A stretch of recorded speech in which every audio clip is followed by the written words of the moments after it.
BDR বিদ্রোহ বাংলাদেশের ইতিহাসে এক কলঙ্কজনক অধ্যায়। 2009 সালের 25 ও 26 ফেব্রুয়ারি ঢাকায় তৎকালীন সীমান্তরক্ষী বাহিনী বাংলাদেশ রাইফেলসের সদর দপ্তর পিলখানায় বিদ্রোহ জওয়ানদের হামলায় নিহত হন 57 সেনা কর্মকর্তা। দীর্ঘ 16 বছর পর উন্মোচন হলো এই বিদ্রোহের মূল সত্য, যেখানে উঠে আসে বিদ্রোহের নামে হত্যা করা হয়েছে সেনা কর্মকর্তাদের। রবিবার বিডিআর বিদ্রোহের নামে সংগঠিত বর্বরতম হত্যাযজ্ঞের বিষয় তদন্তের জন্য গঠিত জাতীয় স্বাধীন তদন্ত কমিশন প্রধান উপদেষ্টা প্রফেসর ডক্টর মোহাম্মদ ইউনূসের কাছে প্রতিবেদন জমা দিয়েছে। শত শত চিঠি লিখেছে। এরপর কমিশনের কার্যালয়ে এক সংবাদ সম্মেলনে তদন্ত কমিশনের প্রধান মেজর জেনারেল অবসর আলম ও ফজলুর রহমান জানান, বাহিনীগুলোকে দুর্বল, ক্ষমতা দীর্ঘায়িত করাই বিডিআর হত্যাকাণ্ডের মূল উদ্দেশ্য। বিডিআর কার্নেজটা কেন হলো এর অনেকগুলো কারণ, এক কথা বলা যাবে না, এটা অনেকগুলো কারণ আছে। এক হলো যে বিডিআরের মধ্যে ক্ষোভ ছিল, যেমন ডাল ভাত কর্মসূচি একটা, তারপরে বিডিআর শপ তৈরি করা হয়েছিল, সেখানে তাদের ডিউটি অনেক বেড়ে গিয়েছিল এবং এটা ক্লাসিক্যাল রোল যেটা বিডিআরের, এটার সঙ্গে এটা যায় না।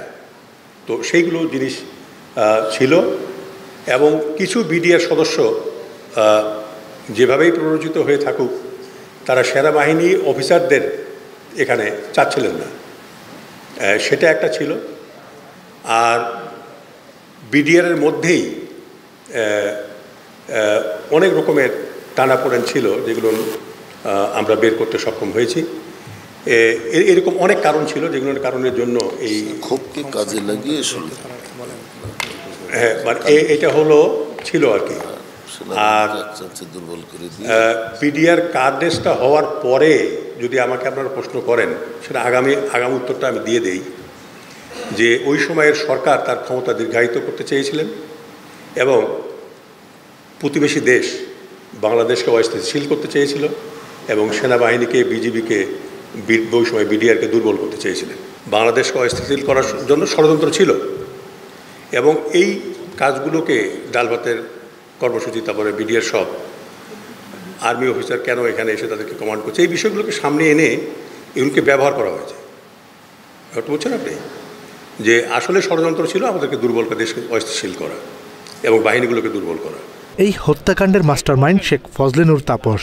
দলগতভাবে ভূমিকা রেখেছে আওয়ামী লীগ। দলের প্রধান হিসাবে শেখ হাসিনা, শেখ হেলাল সহ প্রতিবেশী ভারতের জড়িত থাকারও সুনির্দিষ্ট প্রমাণ মিলেছে। যে আমরা টপের লাভ বলবো, কিন্তু নিচে যারা জড়িত আছে, যেমন মনে করেন সেগুলো না আমরা বলতে চাই না। এক নম্বর হলো যেমন প্রাক্তন প্রধানমন্ত্রী শেখ হাসিনা, ব্যারিস্টার ফজলে নূর তাপস, শেখ সেলিম, মির্জা আজমের কথা আমি বলেছি, তারপরে নানক, জাহাঙ্গীর কবির নানক, সাহারা খাতুন এবং জেনারেল তারেক এবং প্রাক্তন সেনাবাহিনী প্রধান জেনারেল মঈন এবং প্রাক্তন ডিজিএফআই প্রধান জেনারেল আকবর। এগুলোর নাম উপর লেভেলের, এগুলোর নাম আমি আপনাদেরকে জানালাম আর কি। বাকি আপনারা মন্ত্রণালয়ে আপনি যান, তাদের সঙ্গে কথা বলেন এবং আমি আশা করি যেহেতু আমরা কোনো ক্লাসিফিকেশন দেইনি, আপনারা পেতে পারবেন।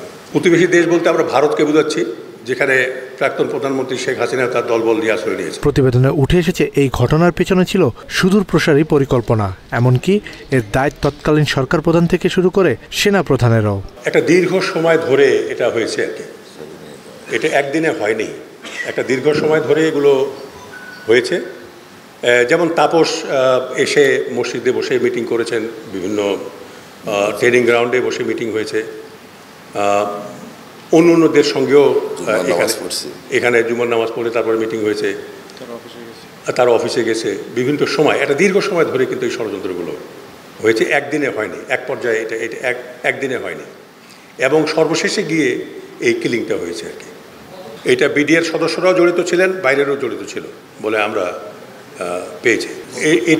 এটা যদি আপনি ধরেন 2009-এ এটা হয়েছে, 2008 থেকে শুরু হতে বলতে পারেন আপনি। গোয়েন্দা ব্যর্থতা পর্বত পরিমাণ আমি বলবো, এবং সেগুলো কিভাবে এটাকে ওভারকাম করা যায়, কিভাবে আমরা আবার নতুন মাথা উঁচু করে দাঁড়াতে পারি, সব বিষয়ে আমরা সাজেশন দিয়েছি। রিফর্মের কথা বলেছি বিজেপিতে, বিভিন্ন জায়গায় বিভিন্নভাবে আমরা সেটা আলোচনা করেছি এবং আমাদের চূড়ান্ত প্রতিবেদনে আমরা সেটা তুলে ধরেছি।